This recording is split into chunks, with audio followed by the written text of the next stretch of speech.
Hey, what is up, team? Brandon here from Go Headquarters, bringing you the full breakdown for today's workout. We've got some push press, we've got some jump squats, we've got some running, and then of course we've got some accessory work to cash out with. So let's get started.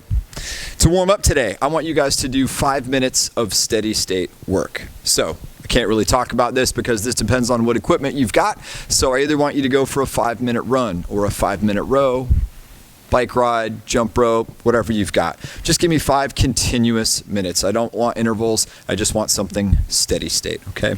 So give me a 5-minute warm up there. That's your first task. Then we're gonna roll into second phase, which is 3 rounds of a 5-meter bear crawl, 10 ring rows or an alternative pulling move, and then 10 total lunges. So for your bear crawl, if you can find a space that's about 5 meters long, that'd be ideal. But if you don't have that much room, no big deal, guys. You can actually bear crawl in place if you need to. But if there's an opportunity to actually cover some forward distance, that would be great. On one of those 3 rounds, I would love for you to bear crawl backwards. So just moving like this with your feet leading the way as opposed to your hands leading the way. Then we're gonna do 10 ring rows. So if you have a set of rings, if you have a TRX, if you have, even a doorway, you can get creative where you lay back and pull yourself up on that. So give me 10 pulls of some kind. If you don't have any of those implements, you can do a low band row, which is a move we've covered before. We could also do bent over row as well with some dumbbells, or also a band. So any of those pulling movements would be acceptable, okay? So 10 of those, and then 10 total lunges. I would maybe just recommend an alternating step version today. So nice big step, knee gently taps the floor, stable front foot, chest stays up nice and tall. Remember, lunges are all about that forward leg. That's what we're really working there. Okay, so 3 rounds, 5-meter bear crawl, one of which is backwards, 10 pulls of some kind, and then 10 lunges. Then we're gonna get warmed up for kind of our Metcon, but we're gonna evolve into that. So next up, we're gonna do 4 rounds of somewhere between 5 and 8 push press, 5 air squats, and 10 rugby crunches. So the push press right now is not intended to be your strength for the day. The intended push press weight today for the Metcon coming later is actually quite heavy. It would be, if we were in the gym here and we all had barbells, the RX weight would be 3/4 of your body weight. So relatively heavy weight on the bar. Now, you may not have access to that at home. But the reason I'm explaining this warm up like I am is because I'm assuming your push press is heavy. So for push press anyway, we're gonna do 5 to 8 reps right now, kind of saving bullets. In this case, I would start with a really light weight. If I've got dumbbells, I would do a neutral grip. If you have a barbell, you'll have an overhand grip. So I'm going to dip, drive, and press to full extension. That's gonna be my push press. So my feet stay flat, I dip in the legs, I drive, which is basically a strong jump, and then that helps me boost the weights going up to fully extended arms, okay? So 5 to 8 push press. Then we're just gonna do 5 air squats. So we have jump squats in the workout later. So we just wanna start warming up our air squat. We don't need to waste too many bullets here. We don't need to jump just yet, okay? So heels are shoulder width, hips back and down, knees out, chest stays up nice and tall. Of course, we're getting below parallel. So 5 air squats. If you need to do more, if you feel like you benefit from more warm-ups, cool, do more reps. And then 10 rugby crunches. So a rugby crunch looks something like this. So I'm synchronizing a crunch with a kind of like a leg press. So right now, my legs are extended but not on the ground. I'm gonna pull them in as I crunch up. So I end up about here. And then I extend everything out at the same time.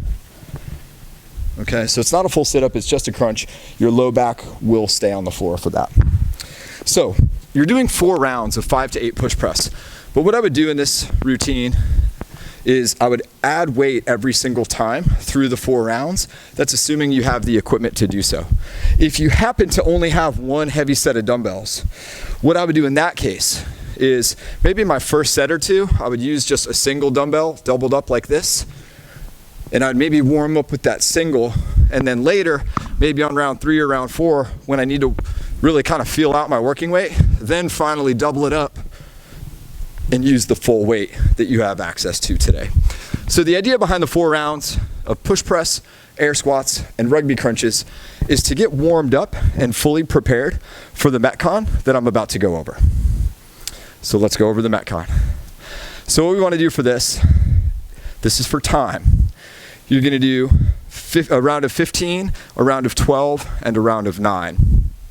So you're going to do 15 push press, dip, drive, press. You're going to do 15 jump squats. So we have your full depth standard, but now we need to jump out of that bottom position. Then you're going to do a 400-meter run.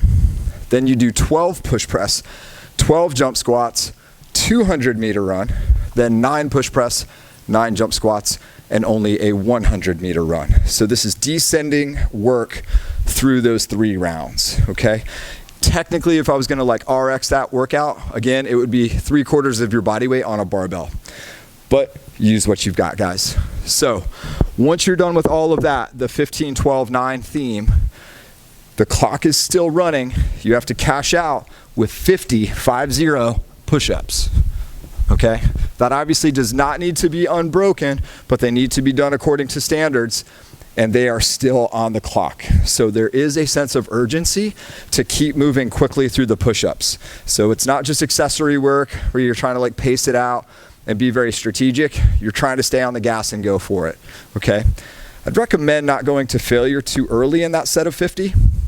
But at the same time, there is a sense of urgency to get to the end goal there, okay? So that whole routine is for time. The round of 15 plus a 400-meter run, the round of 12 plus a 200-meter run, the round of 9 plus a 100-meter run, and the 50 push-ups. That is all for time. Then the clock stops and you rest. What we move on to after, a little more accessory work. I want you to do 3 rounds of max unbroken pull-ups. So this is assuming you have access to a pull-up bar of some kind. Going back to what I said earlier, where we did some ring rows or maybe like table rows in the warm-up, you could also use that implement. If you use something for rings or like a TRX strap or something of that nature, you could do that and do max reps of the hardest position that you can get into on that implement, okay? But if you do have access to a pull-up bar, now's the time to use it. So max unbroken pull-ups. Now, every time you finish a set of pull-ups, I just want you to do 15 sit-ups on the ground as active rest. So I'm not really worried about your performance on sit-ups. We are actually just trying to rest for the pull-ups right now. So when you lay down though, make sure your shoulder blades get to the floor. And then when you come up, try to get your spine forward of 90 degrees. I don't care if you're whipping your arms or you're trying to work on, some more strict variations. Again, the sit-up design today is just active rest to give your arms a break to hit those pull-ups again. So 3 rounds, max unbroken pull-ups, and then 15 casual sit-ups. Hopefully you enjoyed that one today, guys. Little upper body, little lower body, little cardio mixed in, kind of a mixed bag of things. Hope you enjoyed it. Stay safe out there. We'll see you next time.